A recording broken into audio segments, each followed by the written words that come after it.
नमस्कार, मी स्नेहल बनकर. मी मराठी चॅनलवर आपलं स्वागत आहे. नजर टाकूयात आजच्या मुख्य घडामोडींवर.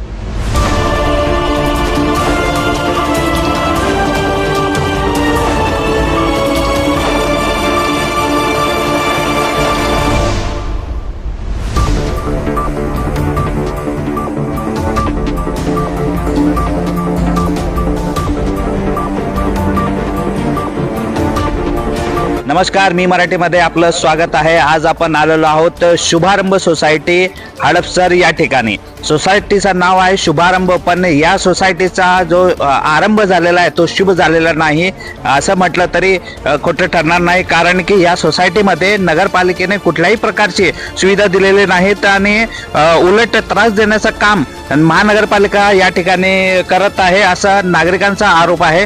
आपण या ठिकाणी बघू शकता पुणे महानगरपालिका याचा जो ही जी भिंत आहे याच्यामध्ये बघा इथे काय लिहिलं आहे, ॲम्युनिटी स्पेस जागा. ही जागा ॲम्युनिटी स्पेस म्हणून आहे. आणि ॲम्युनिटी स्पेस म्हणजे काय, तर ॲम्युनिटी स्पेस म्हणजे या ठिकाणी शाळा, प्लेग्राऊंड किंवा जिम किंवा गार्डन अशा सुविधा असाव्यात. परंतु इकडे जर आपण बघितलं की या ठिकाणी अक्षरशः डम्पिंग ग्राउंड सारखं करून ठेवलेलं आहे. या ठिकाणी जे आहेत फ्लेक्स जे नगरपालिका काढतात ते फ्लेक्स आणि त्याचं सगळं आणलेलं मटेरियल या ठिकाणी टाकण्यात आलेलं आहे. आणि याच्यामुळे नागरिकांना खूप त्रास होतोय. या ठिकाणी पाणी जमलेलं आहे, या ठिकाणी साप निघतात आणि डास वगैरे या ठिकाणी होतात. आता पावसाळ्यामध्ये नगरपालिकेची मोहीम चालू आहे जिथे आपलं डेंग्यू होऊ नये आणि ज्या ठिकाणी पाणी साचलं जातं अशा ठिकाणी फवारणी केली जाते नगरपालिकेकडून.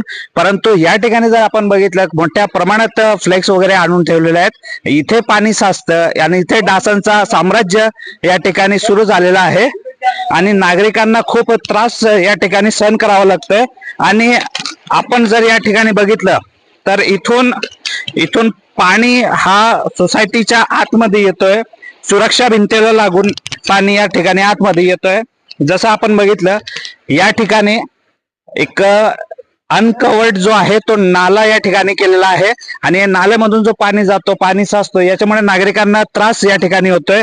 आणि आपण हा जर रस्ता बघितला, हे सगळे करदाते आहेत, या सोसायटीतले टॅक्स पेयर्स आहेत. आणि या ठिकाणी जर आपण बघितलं तर रस्ता नाही, तर नगरपालिका या सोसायटीचा वापर फक्त फ्लेक्स ठेवण्यासाठी करतं का? आणि नागरिक जे टॅक्स पे करतायत तो पैसा जातो कुठे? आणि या नागरिकांचा जो हक्क आहे की चांगल्या पद्धतीने राहणे किंवा त्यांना इकडचा जो एंट्रन्स आहे या एंट्रन्स मध्ये त्यांना रस्ता नाहीत, बेसिक सुविधा नाहीत, तर नगरपालिका करतं तरी काय आणि पैसा जातो तरी कुठे? आणि बिल्डरला पाठीशी घालण्याचं काम कोणते अधिकारी करतायत हे पाहण्यासारखी गोष्ट आहे. आपल्यासोबत इकडचे नागरिक आहेत, यांच्याशी आपण चर्चा करूयात. काय नाव आपलं? सर, माझं नाव नेहा चंद्रकांत दोरके आहे. काय त्रास आपल्याला आहे इकडे? सर, आम्ही इथं 2 वर्ष झालो आम्ही फ्लॅट घेतलेला आहे. इथे सर्वसाधारण लहान मुलांना खेळायला किंवा अम्युनिटीज मध्ये सगळ्या सुविधा चुकीच्या दिलेल्या आहेत. आणि वाहणारं पाणी हे अवाढव्य वाहत. त्यामुळे महिलांना, मुलांना काहीच खेळता येत नाही, पार्किंग करता येत नाही, रस्ता चॉकअप होऊन जातो. या गोष्टीशी नेहमीच आम्हाला प्रॉब्लेम फेस करावा लागतो. जसं आपल्याला माहित आहे की 3 दिवसापूर्वी जबरदस्त पाऊस पुण्यामध्ये झाला होता आणि आपण स्क्रीनवर बघू शकता की कशा प्रकारे इथे पाणी साचलं होतं. आणि पाणी साचल्यामुळे लहान मुलांना शाळेत जायला, लोकांना ड्युटीवर जायला, कामाला जायला खूप त्रास या ठिकाणी होतो. या संदर्भात अजून चर्चा करायला आपल्या सोबत या सोसायटीचे जे अध्यक्ष आहेत. नमस्कार. नमस्कार. काय नाव आपलं? मी सुनील जठार. बिल्डरनी 4 वर्षापूर्वी ही सोसायटी हँडओव्हर केलेली आहे, पण ते अर्धवट स्थितीमध्ये दिली होती. तर हे तर काही गोष्टी रस्ता, रोड किंवा जे बिल्डरनी कमिटमेंट केले होते विकण्यापूर्वी ते कुठले झाले नाही. पण आम्हाला राहण्यासाठी हे काही गोष्टी तूर्त करून घेतलेत. पण पीएमसी कडून आम्हाला कुठलेही तिथून पाण्याचे कनेक्शन किंवा ड्रेनेज लाईन प्रॉपर कुठली नाही. बिल्डिंग मध्ये जे फायर लाईन केलेले आहे तर त्याचं टेस्टिंग नसताना बिल्डरने पीएमसीच्या लोकांना मॅनेज करून ते अशीच अर्धवट स्थितीत आहे. एक लिफ्ट बंद आहे, ते लिफ्टचं काम बिल्डरने करून दिलं नव्हतं. परत सोसायटीच्या फंडातून ते आम्ही ते करून घेतलं आणि हे रोड बघितला आहे तुम्ही अर्धवट स्थितीत केलेला आहे.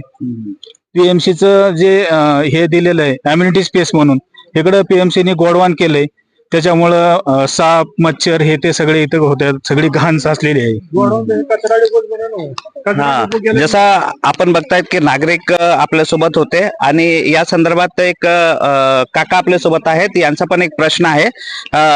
काय तुमचा प्रश्न आहे पार्किंग संदर्भात? पार्किंगला मी पैसे पूर्ण भरलेले आहेत. माझे पार्किंगच्या ठिकाणी बिल्डरने संडास बाथरूम बांधलेले आहे आणि त्या ठिकाणची पार्किंग जागा दिलेली आहे. मला पार्किंग आता कुठं बोर्ड लावायचा ते सुद्धा झालेलं नाही. पार्किंग व्यवस्थित मला बिल्डरकडून पार्किंगची जागा व्यवस्थित निश्चित करून मिळावी. म्हणजे हे जे काका आहेत, काय नाव तुमचं? नागनाथ दत्तात्रय कापसे. कापशे काका आहेत, यांनी रीतसर पार्किंगची जागा खरेदी केलेली आहेत, पण बिल्डरने ते त्यांना हँडओव्हर केलेले नाहीत, बरोबर? हँडओव्हर केले पण ते तिथे त्या ठिकाणी संडास बाथरूम बांधलेलं आहे, त्यांनी टॉयलेट बांधलेलं आहे त्या जागेवर. पैसे आहेत आणि त्याच ठिकाणी टॉयलेट आणि बाथरूम कॉमन बांधलं गेलंय, जे सोसायटीच्या खालच्या स्पेसमध्ये आहे. एवढ्या प्रचंड समस्या या ठिकाणी आपल्याला बघायला मिळत आहेत, पण अधिकारी का गप्प बसले तर हा मोठा प्रश्न आहे. तर या ठिकाणी वारंवार तक्रार करून नगरपालिकेचे कर्मचारी येत नाही, वार्ड ऑफिसर वगैरे येत नाही आणि शेवटी सगळ्यांना कंटाळून एक आपल्यासोबत आहेत रुबीना काझमी मॅडम आहेत, ते समाजसेविका आहेत. कंटाळून इकडचे जे नागरिक आहेत त्यांनी यांना या ठिकाणी आमंत्रित केलेलं आहे आणि यांना आपल्या समस्या मांडलेल्या आहेत. तर यांची प्रतिक्रिया आपण घेऊ. जी, अस्सलाम वालेकुम। मैं रुबीना काज़मी और मैं एक सामाजिक कार्यकर्ता भी हूँ और जिस एरिया को आज हम लोग कवर कर रहे हैं वो हड़पसर विधानसभा में शुभारंभ सोसाइटी है। यहाँ से ये मेंबर्स जो सोसाइटी के हैं, इनकी कई दिनों से कंप्लेंट आ रही थी। उन्हीं की कंप्लेंट सुन के आज हम लोगों ने यहाँ का सर्वे किया है और बहुत तरह की इन लोग परेशानियों से गुजर रहे हैं। हम लोग यही उम्मीद करते हैं प्रशासन से, पीएमसी से, जो जो इनकी तकलीफ है वो जल्द से जल्द इसके ऊपर एक्शन लिए जाए।